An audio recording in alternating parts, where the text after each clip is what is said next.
Bonjour à toutes et à tous et bienvenue sur KTB Radio, la radio du peuple. Chaque mardi à 11h, nous vous proposons l'émission Le Micro des Artisans, où nous recevons différents artisans, et également toutes celles et ceux qui proposent des services hors du contexte industriel pour qu'ils vous fassent partager leur passion et leurs idées. Dans l'émission d'aujourd'hui, nous recevons sur notre plateau Daniel Logier, musicothérapeute exerçant à Oraison, dans les Alpes de Haute-Provence, et auteur du livre La voix, le chant et la chanson, atout de la musicothérapie en gérontologie. Bonjour Daniel. Bonjour, merci de m'avoir invité. Merci à toi d'être venu sur le plateau de KTB Radio et d'avoir accepté notre invitation. Alors Daniel, j'aimerais que pour les auditeurs qui ne connaissent pas le sujet de l'émission d'aujourd'hui, qui concerne la musicothérapie, que tu nous en donnes une définition en quelques mots. En quoi consiste la musicothérapie ? Alors, son nom déjà est très parlant, hein. Quand on entend le mot musico et puis un peu plus loin thérapie, on peut comprendre que c'est une forme de thérapie qui utilise la musique et notamment tous les paramètres de la musique afin d'aider les gens qui ont des soucis, des problèmes, que ce soit des problèmes d'ordre physique, physiologique ou psychologique. Donc c'est une composante de l'art-thérapie et elle utilise plutôt les sons, le rythme, la mélodie et tous les autres composants de ce qui est la musique. Et donc c'est musique, c'est ça, et ensuite travail, du coup en aval. Voilà, c'est une forme de thérapie douce. Qui peut bien arriver au bon moment quand on a essayé d'autres formes et qu'on ne sait plus quoi trop faire et qu'on aime la musique aussi, et bon, la musique peut apporter beaucoup de soulagement. Alors durant l'émission, on va décomposer, on va dire, l'émission en 3 parties, hein. On va faire un petit historique, on va parler de tes activités de musicothérapeute et on ira également vers le futur. Alors j'aimerais qu'on parle un petit peu du passé, ce qui t'a amené à faire ton activité actuelle. Donc toi, tu es née dans les Hautes-Alpes, non ? Non, pas du tout. Je suis née à Marseille. Je suis marseillaise. Mais quand je suis venue m'installer dans le département des Alpes de Haute-Provence, j'y étais enseignante au départ. J'ai quitté l'éducation nationale, voilà, pour des raisons un peu de santé. Et donc je me suis plutôt tournée vers tout ce qui était musique, ma passion. Et avec mon orgue de Barbarie, je suis allée me promener dans les maisons de retraite de la région. Et là, je me suis rendu compte que au-delà du plaisir que je pouvais apporter aux résidents avec la musique et les chants et les petits concerts, je me suis dit que vraiment on pouvait faire autre chose et plus. C'est-à-dire leur apporter un soutien pour qu'ils soient plus acteurs et pas simplement consommateurs de la musique. Donc est née dans ma tête l'idée de créer des ateliers de musique. Il faut dire que cette idée elle venait aussi du fait que j'avais été enseignante et que donc j'avais, avec des jeunes enfants, j'avais fait des ateliers de musique pour leur faire découvrir les instruments, etc. Et donc en faisant ma promenade dans les maisons de retraite, je me suis dit que ça pouvait vraiment être une bonne chose, et j'ai donc fabriqué, inventé ces ateliers de musique. Et ça consistait en quoi, ces ateliers, du coup ? Eh bien, en fait, je faisais un peu ce que je faisais avec les enfants, c'est-à-dire je leur faisais prendre un instrument de musique et ils jouaient avec, et donc ils pouvaient m'accompagner quand on faisait de la chanson, mais aussi ils pouvaient eux composer leur petite chansonnette, comme ça leur venait comme ça en improvisant. Et puis aussi on pouvait écouter de la musique et parler autour de la musique et verbaliser à ce sujet-là. Donc là, tu faisais des ateliers, mais sans avoir de formation, c'est ça ? Oui, exactement. Oui. Et ensuite, tu t'es dit, voilà, ça me plaît tellement que j'ai envie de faire des formations. En fait, ce qui s'est passé, c'est que quand j'ai commencé à faire les ateliers un peu dans les maisons de retraite de tout le secteur, On me présentait comme musicothérapeute, mais je l'étais pas. Donc tu étais musicienne, c'est ça? J'étais musicienne, oui, mais j'animais pour moi ces ateliers de musique, mais je n'étais pas musicothérapeute. Et ça me dérangeait énormément d'avoir cette espèce de titre que je n'avais pas véritablement et que je n'avais pas entre guillemets mérité. Donc je me suis penchée un petit peu sur qu'est-ce que c'était véritablement la musicothérapie, qu'est-ce qu'il fallait faire comme formation. Là, j'ai découvert que effectivement ce que je faisais dans mes ateliers, c'était de la musicothérapie sans le savoir.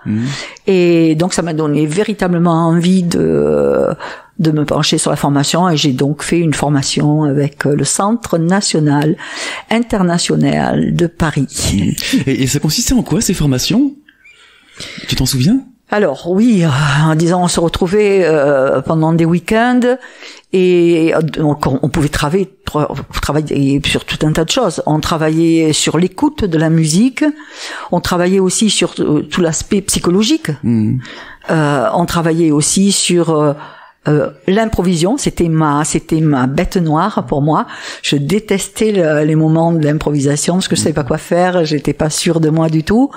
Et donc on faisait en groupe, on inventait des morceaux de musique avec les instruments que nous avions apportés, ou quand on n'en avait pas, tout ce qui pouvait faire du bruit et des sons. Et donc j'ai découvert comme ça que finalement on pouvait faire plein de choses sympathiques sur le plan des sons, et que ça pouvait avoir ce côté musical, et même si on n'était pas musicien. Et donc c'est une formation sur 2 années, c'est ça? Oui, je l'ai fait pendant 1 an. 1 an. Une année. Et donc tu as été diplômée en 2010. Oui, après avoir écrit donc ce fameux mémoire qui est devenu un livre. Et donc oui, effectivement, j'ai eu le diplôme de musicothérapeute. Et ben justement, on va parler de ton livre et de ton diplôme justement dans quelques instants. Mais avant d'ouvrir la porte de tes activités de musicothérapeute, on va effectuer une première pause musicale. Alors je t'avais proposé de choisir 3 chansons, et donc du coup ça sera 4. Parce que c'était difficile, c'est ça, de choisir 3 chansons. C'est très difficile, oui. Et tu as voulu qu'on passe en première chanson le Boléro de Ravel. Ah oui, d'abord parce que moi-même personnellement j'ai beaucoup d'affection pour ce morceau, et parce que sur le plan de la musicothérapie, il est très comment dire, suggestif, voilà. Donc on l'utilise pas mal. Après en musicothérapie on utilise toute forme de musique. Et donc du coup c'est un morceau, c'est ça, que tu utilises, ou que tu utilisais aussi souvent pour les séances? Alors oui, je l'ai souvent utilisé justement pour des séances individuelles, parce que justement c'est beaucoup plus facile de s'exprimer à partir de cette musique-là, et que comme avec les personnes âgées c'était plus compliqué, donc si c'était ce morceau-là, c'était plus de l'écoute, et après on jouait avec les rythmes, parce que le rythme du boléro de Ravel est très connu, et qui suscite des mouvements qui sont intéressants. Et nous écoutons tout de suite le boléro de Ravel sur KTB Radio.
Et nous sommes de retour sur KTB Radio dans l'émission Le Micro des Artisans en compagnie de Daniel Laugier, musicothérapeute exerçant à Oraison dans les Alpes de Haute-Provence et auteur du livre La voix, le chant et la chanson, atout de la musicothérapie en gérontologie.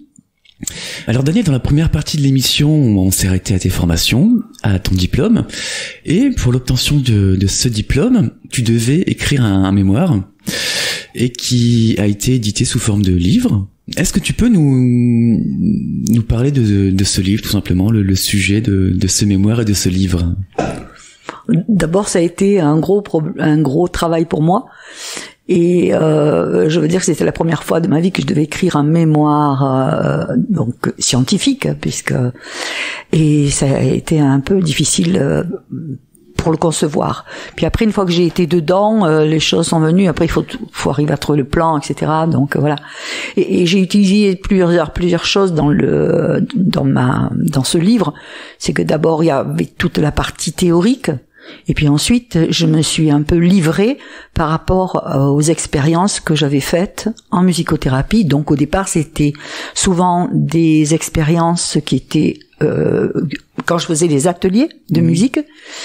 Et ensuite, ça s'est un petit peu orienté en musicothérapie. Mais donc, au départ, j'ai utilisé toutes ces expériences que j'ai faites, et notamment j'avais une dame qui venait faire de la musicothérapie avec moi, et elle était très réceptive à la musique. Et le jour où j'avais choisi cet extrait de Boléro de Ravel, donc après elle a eu des images qui étaient très suggestives, et que donc j'ai pu décortiquer pour savoir le pourquoi de ce qu'elle avait vu ces images-là, à quoi ça renvoyait aussi par rapport à son histoire et à ses souffrances. Voilà. Alors Daniel, pour l'émission, tu nous as demandé si on pouvait passer un petit extrait de ce livre. Alors je te propose qu'on passe cet extrait qui va être lu par Mélia Lucchini, l'excellentissime Mélia Lucchini. Et si tu veux bien, on en parle juste après. On peut faire comme ça? Oui, tout à fait. Je la remercie d'ailleurs pour la lecture. Merci Mélia. Et donc nous écoutons Mélia Lucchini et nous revenons dans quelques instants. Au début, j'ai vu défiler des poires comme dans un dessin animé. J'en avais mis 4 dans mon frigo ce matin. J'ai eu des images chaque fois que j'étais sur le point de m'endormir. Elles avaient une taille normale, puis je les ai vues beaucoup plus grandes et décorées. Il y avait le nombre 13 dessus, comme une décalcomanie. Puis j'ai vu une maison. Tout ça était en couleur, et finalement le toit se développait comme si c'était une énorme pelouse verte avec des carrés blancs. Je ne sais pas si c'était des draps qu'on faisait sécher. Ensuite, j'ai vu un enfant qui avait un pot de confiture nettoyé, assez gros, avec des fleurs dedans. Puis j'ai vu 2 adultes qui s'embrassaient, et ça s'est terminé avec un énorme parking, et j'avais l'impression que je poussais les voitures les unes après les autres. C'était assez étonnant, toutes ces images. Les poires, elles vous font penser à quelque chose? Non. À moins que ce soit moi qui sois une poire. Et le nombre 13? Je ne sais pas. Est-ce que vous croyez au porte-bonheur? Est-ce une date qui évoque un événement? Non, ni l'un ni l'autre. Comment vous êtes-vous senti pendant l'audition? Pas mal. J'ai essayé de faire le calme dans ma tête pour ne pas être dans l'attente de quelque chose. Et à la maison? Je ne sais pas. Ça doit être un symbole, mais je ne sais pas. Mais pour vous, c'est quoi une maison? C'est l'intérieur, le cocon? C'est une espèce de matrice? Comment est-elle? C'était juste le toit. Ça se développait pour devenir une pelouse très verdoyante. Et la pelouse, qu'évoque-t-elle pour vous? Peut-être la paix, la tranquillité? C'est très apaisant. Et les carrés blancs? Je ne sais pas.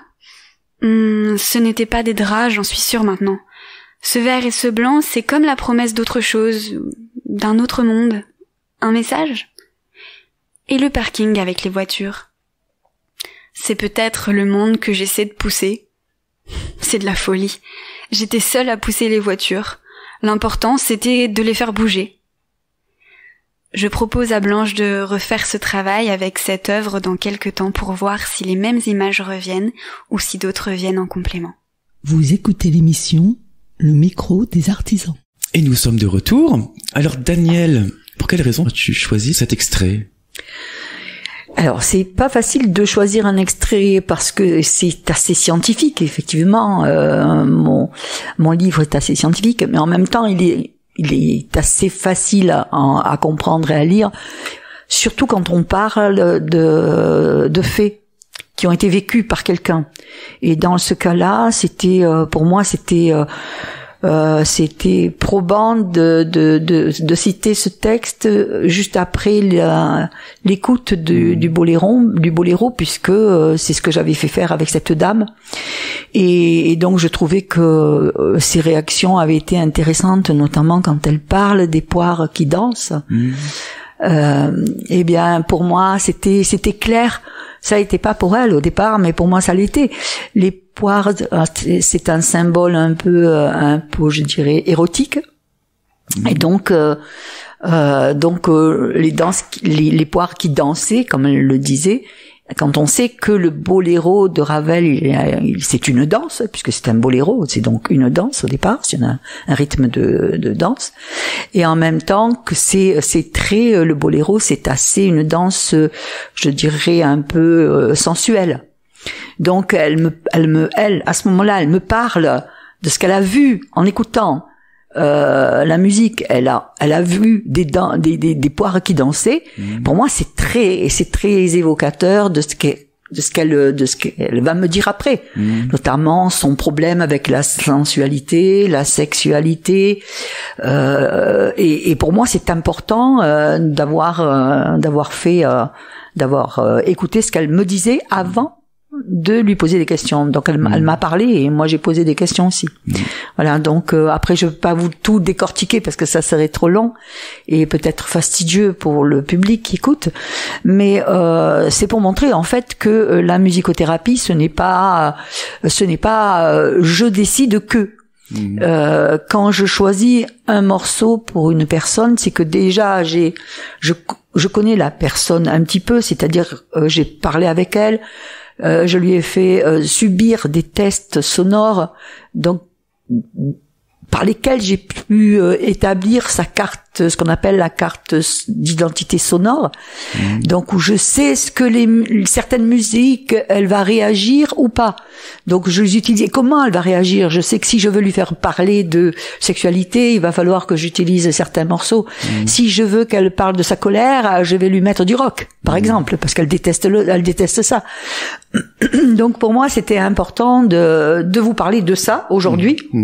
Pour vous montrer que ce n'est pas quand un musicothérapeute cherche des morceaux et de la musique pour son patient, forcément c'est une grande recherche au départ et une préparation à l'avance. Alors tu viens de parler de carte d'identité sonore. Alors je pense que pour les auditeurs ce serait intéressant de définir ce qu'est une carte d'identité sonore. Alors c'est la carte d'identité sonore, c'est celle qui nous permet de connaître ce que la musique va susciter, ou ce qu'elle va pouvoir en tout cas déclencher. Est-ce qu'il va y avoir des réponses au niveau des images, au niveau des ressentis, au niveau des émotions, des peurs, etc. Donc tout ça c'est très important pour nous d'avoir cette carte, et cette carte elle est établie par un processus qui a été créé par Monsieur Jost et qui a bien cherché, qui avait fait un grand travail de recherche avec plusieurs personnes. Et donc on a des extraits de musique à faire écouter. Et les gens ont juste à répondre quelque chose. Si ça ils ont des croix avec un tableau. Est-ce que ça leur fait quelque chose? Est-ce que c'est positif? Est-ce que c'est négatif? Est-ce que ça touche plutôt le corps? Est-ce que ça touche plutôt l'esprit? Est-ce que ça fait susciter donc, on a donc cette espèce de test qui nous permet véritablement d'établir cette carte sonore qui après va nous servir pour faire des choix de musique ou d'activités, parce que la musicothérapie, ce n'est pas non plus que de l'écoute. Ça, c'est ce qu'on appelle la musicothérapie réceptive. Mais après, il y a aussi la forme d'activité de musicothérapie active. Et là, effectivement, on a aussi besoin de savoir si la personne va facilement se livrer avec un instrument de musique, ou est-ce qu'elle va pas? Est-ce qu'elle va plutôt aimer faire des mouvements avec le corps, ou avec je sais pas, danser, ou voilà, ou parler, ou chanter. Donc tout ça, c'est tellement vaste que c'est difficile de tout expliquer en quelques minutes. Mais enfin, c'est vrai que pour nous, c'est un outil de travail très très important. Alors, à ce stade de l'émission, je pense que ça peut intéresser aussi les auditeurs. Comment se déroulent les séances de musicothérapie? Alors, pardon. Déjà, il faut savoir qu'on n'a pas les mêmes séances quand on travaille avec un groupe ou si on travaille avec une personne seule. Quand on travaille en groupe, le travail va être beaucoup moins fouillé puisque c'est un groupe. Donc il faut avoir une recherche plus groupale, et on ne sait pas forcément ce que les gens vont répondre, puisque les gens vont avoir des réactions complètement différentes étant donné qu'ils ne sont pas les mêmes face à la musique. Quand on travaille en séance plutôt individuelle, alors là, plutôt, dans ce moment-là, avec une personne face à moi, je vais utiliser à ce moment-là sa carte justement d'identité sonore pour savoir exactement où je vais. On ne sait jamais au départ, à la première séance, on ne sait pas forcément. Ça va être un peu je veux dire de la recherche à tâtons. L'être humain, c'est pas un robot, c'est pas un objet. Donc on peut imaginer de la réponse qu'il va avoir, qu'il va faire par rapport à une musique ou à un atelier proposé, mais on sait pas exactement quoi. Donc il peut y avoir dans une séance, je dirais, de l'écoute, donc ça c'est sûr, et avec de la verbalisation.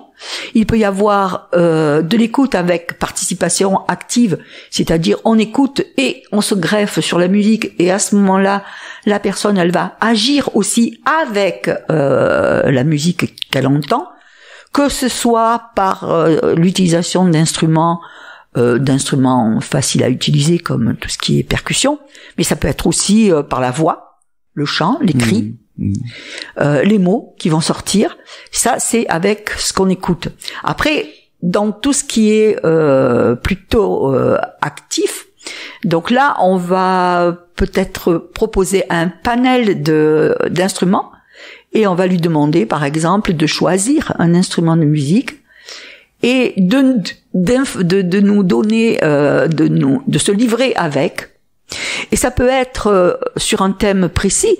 Par exemple, si je me souviens, j'avais un enfant en séance individuelle, et il y avait des problèmes avec son beau-père. Et donc, je lui ai demandé de choisir un instrument de musique, et je lui ai dit, tu choisis l'instrument de musique que tu vas utiliser pour t'exprimer comme si ton beau-père était face à toi, et que tu veux lui faire passer un message, sans parler. Et voilà. Là, il a choisi une crécelle. Et je lui ai dit, pourquoi la crécelle? Et il m'a dit, parce qu'il déteste le bruit. On sait très bien qu'à la crécelle, c'est un bruit un son particulièrement agressif. Grinçant. Agaçant. Donc, il était mort de rire quand il m'a dit ça. Et après, je lui ai demandé la même chose. Je lui ai dit de choisir un instrument de musique pour symboliser sa sœur et sa petite sœur. Et il a pris le xylophone. Et là, il a joué, il a fait une petite mélodie pour sa petite sœur et tout. J'ai dit, pourquoi tu as choisi cet instrument? Elle m'a dit, parce qu'elle est gentille. Moi, des fois, elle m'énerve un peu, mais malgré tout, quand même, elle est gentille. Voilà. Et puis après, il avait choisi, etc., pour sa famille. Et donc, la musicothérapie active, c'est un autre travail. Et avec des enfants, ça marche super bien. Il faut dire que les adultes sont souvent un peu plus coincés. Donc, il faut leur donner les moyens de se livrer et de dépasser leur peur. La peur du regard, la peur du jugement, en sachant que le musicothérapeute, il n'est pas là pour juger, il n'est pas là pour réprimander, mais au contraire pour accompagner, pour aider et pour faire grandir et pour faire avancer. Donc oui, vas-y. Tu m'avais parlé de séances aussi avec des feuilles blanches. Oui. Tu te souviens de ça? Oui, tout à fait. Alors, on a aussi cette forme qui est à la fois qui est un peu retirée, je dirais, de l'art thérapie. Dans ce moment-là, on peut faire écouter de la musique à un enfant ou à un adulte, et on lui demande de dessiner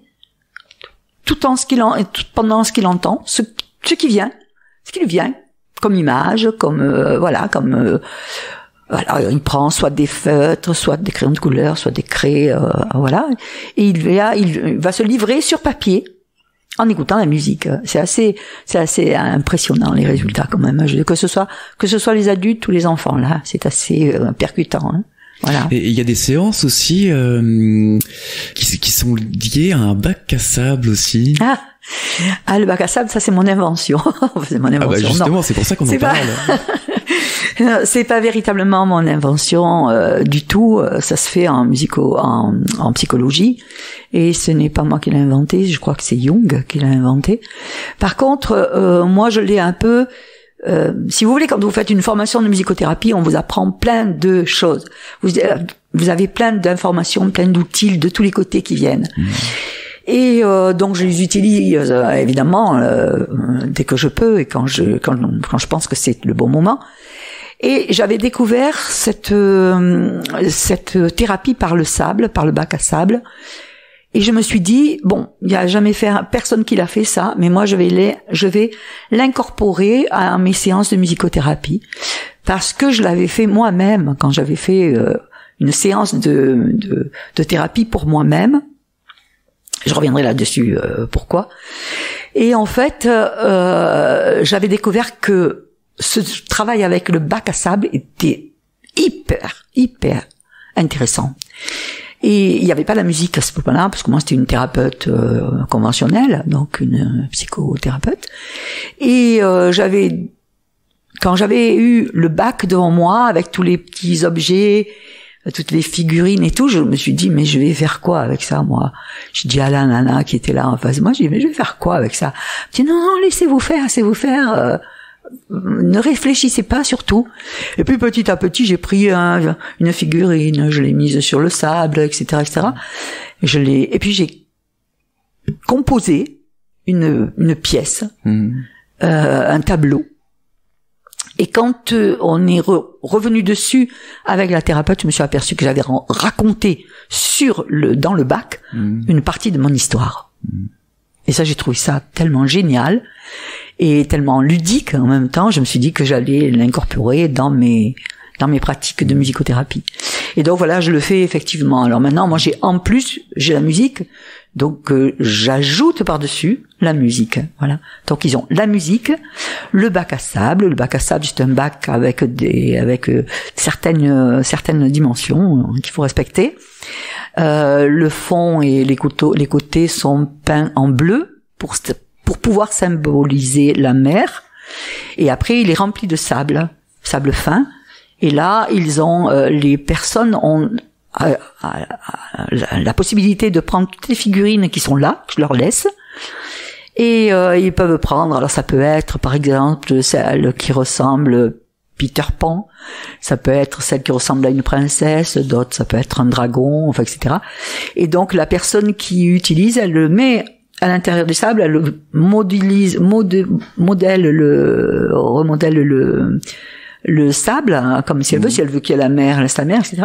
Et elle fait sa petite histoire, voilà, tranquille. Et après on en parle, on verbalise. Alors je vais te poser une question d'ordre, on va dire, général. Mais quels sont les bienfaits de la musicothérapie ? Ils sont nombreux. Et il faut savoir que les neurosciences s'y penchent depuis longtemps. Je pense qu'ils essaient un peu de le reprendre à leur goût. Et d'ailleurs, en partie, ça a été fait puisque les formations maintenant de musicothérapeutes se font en faculté. Donc déjà, ça reprend, c'est un petit peu plus repris par le système, je dirais, actuel. Donc oui, tu me disais par rapport, je perds le fil. Les bienfaits. Les bienfaits de la musicothérapie. Alors il y a, ça peut être tout ce qui est psychologique.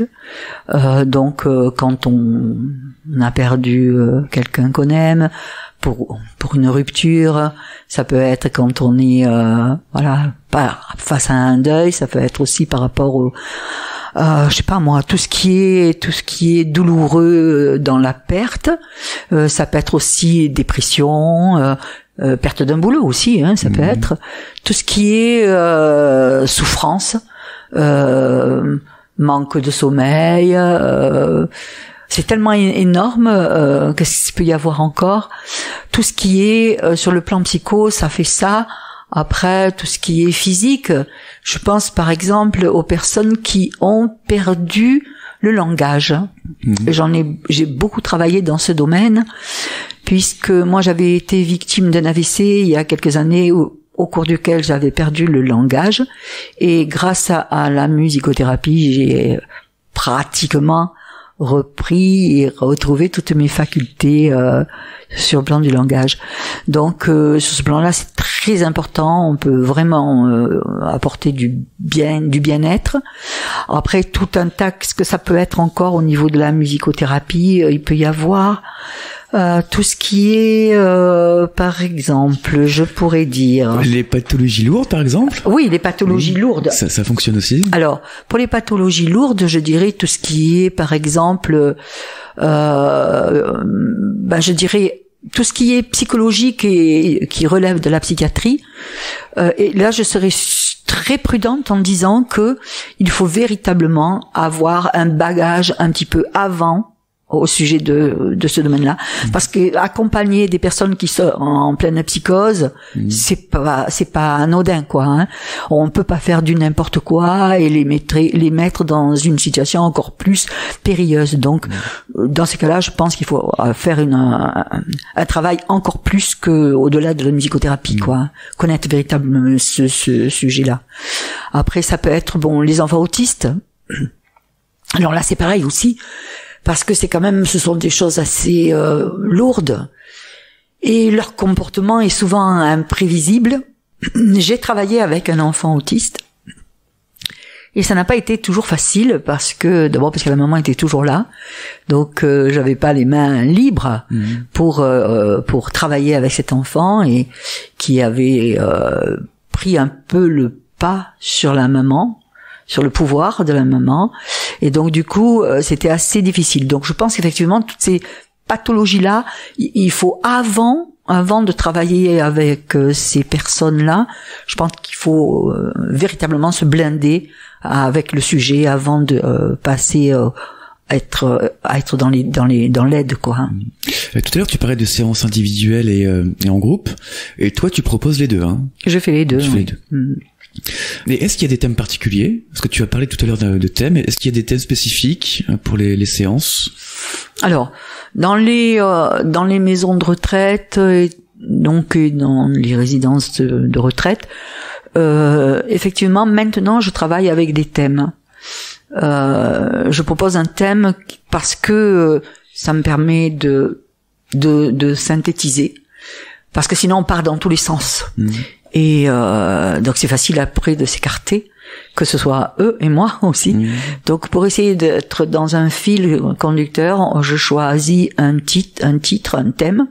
Par exemple, en ce moment, c'est Noël, c'est facile puisque il y a l'époque de Noël, et donc on parle de Noël, mais ça dérive souvent dessus parce que Noël c'est nos traditions, mais pas que. C'est aussi la religion, c'est aussi nos croyances, c'est aussi nos peurs, voilà. Donc c'est très riche. Après, avant, je faisais que des thèmes, un peu ce que j'appelle les thèmes bateau, c'est-à-dire ce qui où il n'y a pas trop de risques.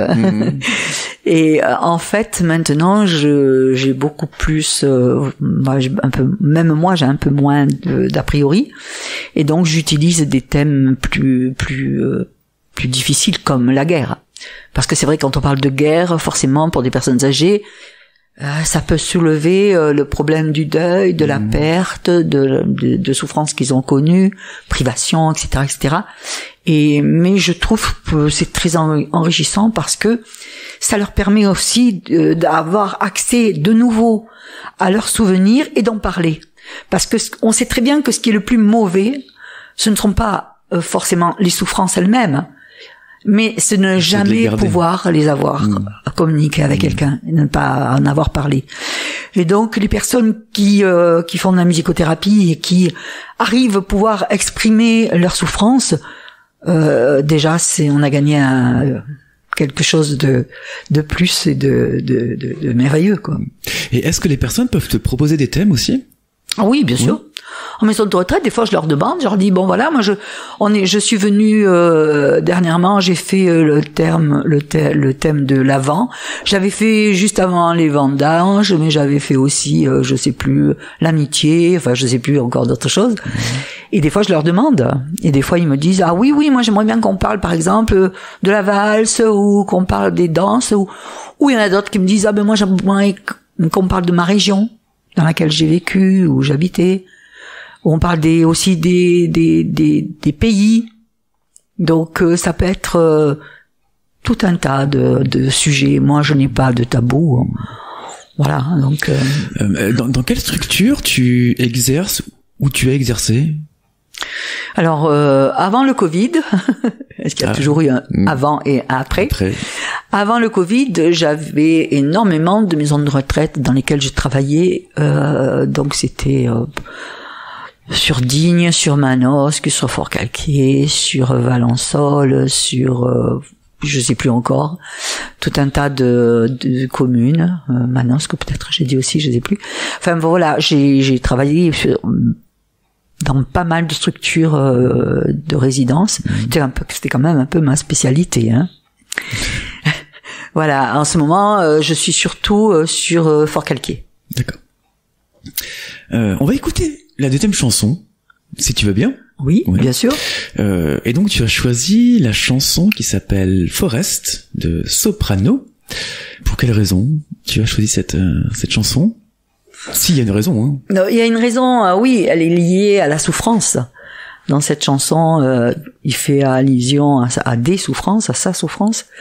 Et il dit je cours, et peut-être des fois courir ça sert un peu à rien. Peut-être il faut savoir s'arrêter, se poser, regarder le problème en face et essayer de le faire sortir, quoi. Voilà. Parce que fuir, non, je sais pas si ça va bien loin, quoi. Après, je sais pas si je connais pas la chanson par cœur. J'aime beaucoup cette chanson. On la joue avec Iris, donc c'est une chanson que j'aime bien. Voilà, donc c'est pour cette raison que j'ai choisi. C'est pour sortir, c'est ça. Voilà. Eh bien, sortons avec Soprano et la chanson Forest. Vous êtes sur KTB Radio, la radio du peuple. Forest. Cours, Forest. Forest. Cours. Je raisonne pas trop comme les autres. J'ai des rêves pas trop dans les normes. Est-ce ma faute si je fais les choses quand mon cœur m'en donne l'ordre? J'en ai souffert sur les bancs de l'école de cette différence. Les murmures que porte mon dos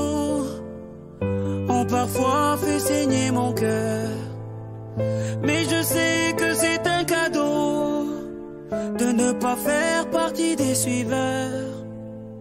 J'en ai souffert sur les bancs de l'école, de cette puissance. Car je cours à contre-courant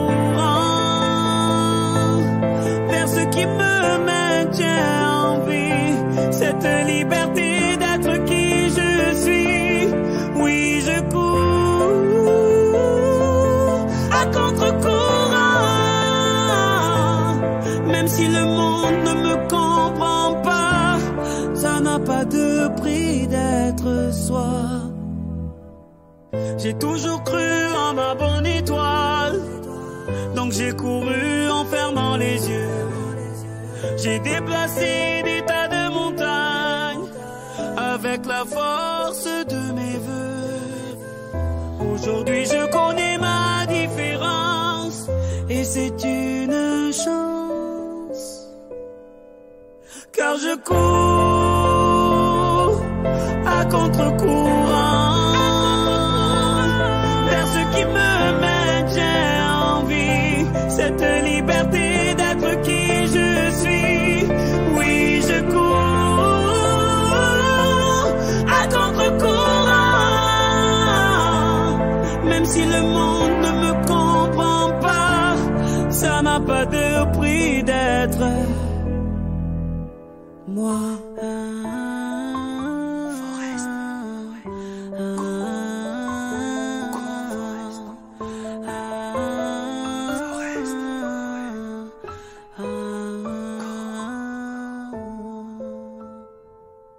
Et nous venons d'écouter la chanson Forest de Soprano et nous sommes toujours dans l'émission Le Micro des Artisans avec pour invité Daniel Laugier, musicothérapeute exerçant à Oraison dans les Hautes-Alpes.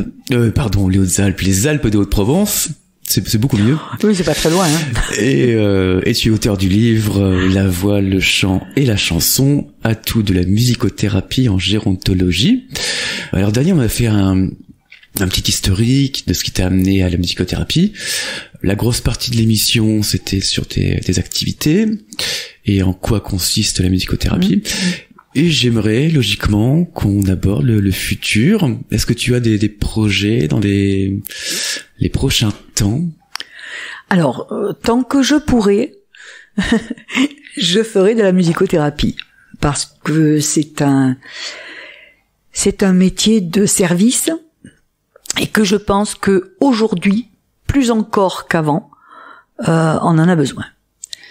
Je pense que l'aide, c'est une chose qui est plus qu'indispensable maintenant. Donc, tant que je pourrai, je ferai de la musicothérapie. Après, je ne pourrai pas en faire ad vitam aeternam parce que j'ai pas 20 ans.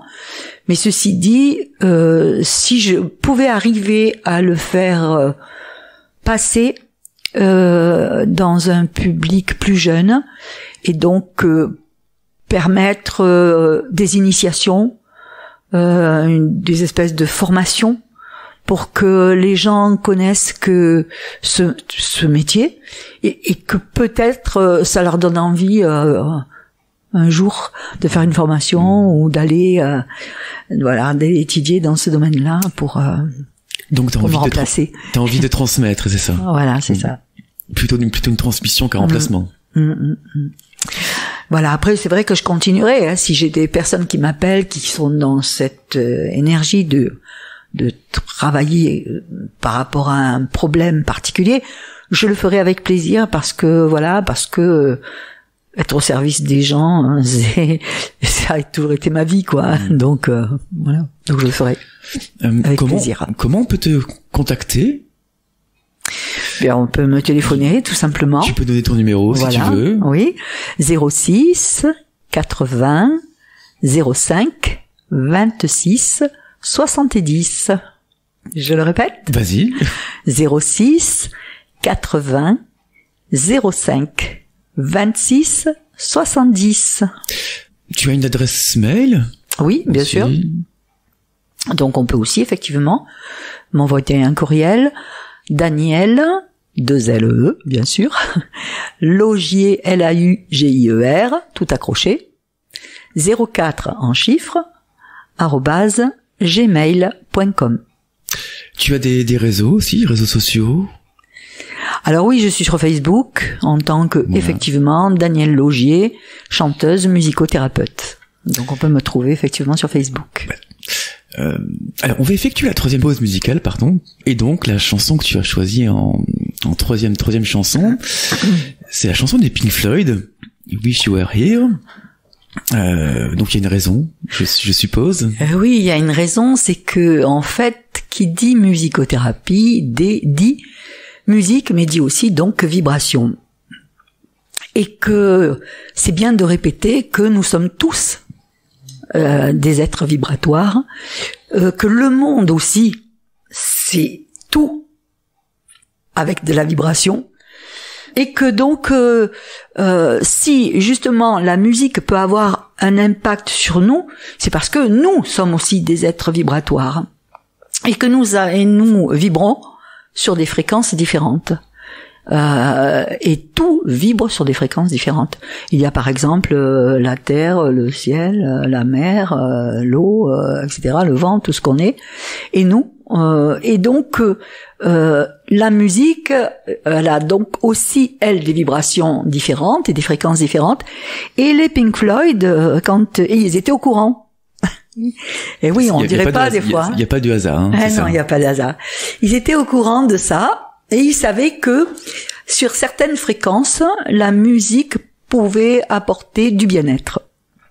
Et donc, ils ont travaillé et écrit ce morceau et composé ce morceau à partir de fréquences, et notamment la fréquence la plus connue du public, c'est la fréquence 432 Hz. Et donc, c'est pour cette raison que je voulais la faire écouter, parce que, voilà, pour savoir... Est-ce que les gens vont trouver dans cette écoute véritablement du bien-être ou pas? Parce que pour l'instant, il n'y a aucune certitude que ces certaines fréquences dont on parle de partout sur Google notamment, où on dit écoutez cette fréquence-là, ça va vous faire ci, ça va vous faire ça ou le reste. Pour l'instant, il faut être très prudent. Et il n'y a pas suffisamment de recul et d'études pour savoir que. Alors moi, j'y crois. Et j'ai envie d'y croire, bien évidemment, parce que si on arrivait à créer du bien-être à profusion et circonscrire tout un tas de problèmes de santé, j'en serais ravie pour tout le monde. Mais après il faut être prudent, et alors je vais vous laisser donc écouter cette musique, et vous direz en retour après si véritablement cette musique des Pink Floyd, qui pourtant n'était pas connue pour faire forcément de la musique de relaxation ou de bien-être, si cette musique-là vous a fait un effet bénéfique, quoi. Voilà. Que les personnes t'écrivent. Oui. On vient de donner tes contacts juste à l'instant. Tout à fait. Et ben voilà, on va écouter la chanson Wish You Were Here des Pink Floyd. Restez avec nous sur KTB Radio.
So you think you could tell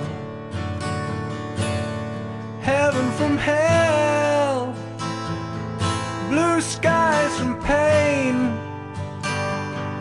Can you tell a green field from a cold steel rail, a smile from a veil. Do you think you can tell? Did they get you to train your heroes for ghosts, hot ashes for trees, hot air for a cool breeze, cold comfort for change?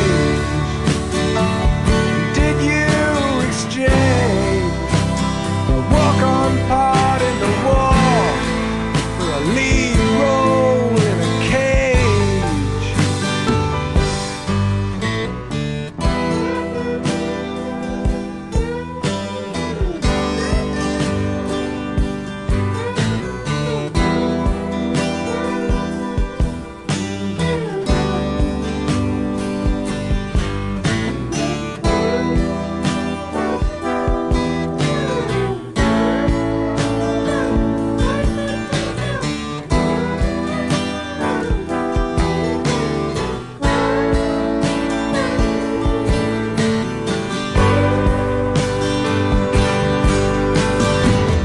How I wish you were here. We're just two lost souls swimming in a fishbowl, year after year, running over the same old ground. What have we found? The same old fears. Wish you were here.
Et voilà, nous arrivons au terme de l'émission. Merci à Daniel Logier d'avoir participé au programme. Merci beaucoup à toi. Merci à la radio, KTB Radio. Merci à Romain de m'avoir invité, de m'avoir interviewé et m'avoir invité. Et puis merci aux auditeurs qui vont aussi nous écouter, parce que je pense que c'est important aussi. Parce que sans vous, ma foi, merci à vous. Vous pouvez écrire à Daniel si vous avez une question, une proposition. Tu peux redonner ton numéro, tes contacts. Bien sûr. Oui, parce que comme on se disait avec Romain, je n'ai pas pu tout dire, tout traiter, tout expliquer parce que c'est un vaste programme. Donc vous n'hésitez pas, si vous voulez en parler, vous m'appelez au 06 80 05 26 70. Voilà. Deux fois? Ouais, 06 80 05 26 70. Adresse mail aussi. Daniel Logier 04 @gmail.com. Et Facebook également. Et Facebook, Daniel Logier, musicothérapeute, chanteuse. Et donc n'hésitez pas à lui écrire si vous avez une question, une proposition, vous pouvez lui écrire. Oui, absolument. Moi j'aime beaucoup le contact et donc n'hésitez pas si vous avez besoin de savoir, connaître, même peut-être faire une séance en essai, n'hésitez pas, appelez-moi. Et ben voilà, appelez Daniel. Merci. Et je rappelle que vous pouvez télécharger l'application KTB Radio, une application gratuite depuis Play Store pour que vous puissiez écouter toutes nos émissions en un seul clic à toute heure du jour ou de la nuit, où que vous soyez. N'oubliez pas de nous laisser des commentaires également sur tous les réseaux sociaux. Alors, avant de nous quitter, Daniel, tu as voulu qu'on passe une 4e chanson. C'est ça? Alors, c'est la chanson des Enfoirés qui s'appelle « Il y aura toujours un rendez-vous ». Alors, pourquoi tu voulais mettre cette chanson tout à la fin? Parce que quand je fais de la musicothérapie, je termine toujours mes séances par un message d'espoir, et que donc je ne pouvais pas faire cette émission radio sur la musicothérapie sans terminer par une note d'espoir. Effectivement, en se disant rien n'est jamais fini, il faut toujours croire en sa bonne étoile et toujours continuer à persévérer. Je trouve pas que toute recherche sur soi est très importante et nous permet d'avancer et de grandir. Et donc, vous venez d'écouter l'émission Le Micro des Artisans avec pour invité Daniel Laugier, donc musicothérapeute. Et on se quitte avec Les Enfoirés et la chanson Il y aura toujours un rendez-vous. Merci d'avoir été à l'écoute de ce programme. C'était Romain, votre radiologue de KTB Radio. KTB Radio, c'est votre radio, la radio du peuple. Merci Romain. Il y aura toujours un rendez-vous, un combat oublié, toujours un rêve à faire. Il y aura toujours un rendez-vous, un signal à donner à nos amis, nos frères. Une note envolée aux 4 coins du monde, une goutte d'espoir qui inonde. Il y aura toujours un rendez-vous, un sourire à laisser à nos enfants demain. Et ça ira.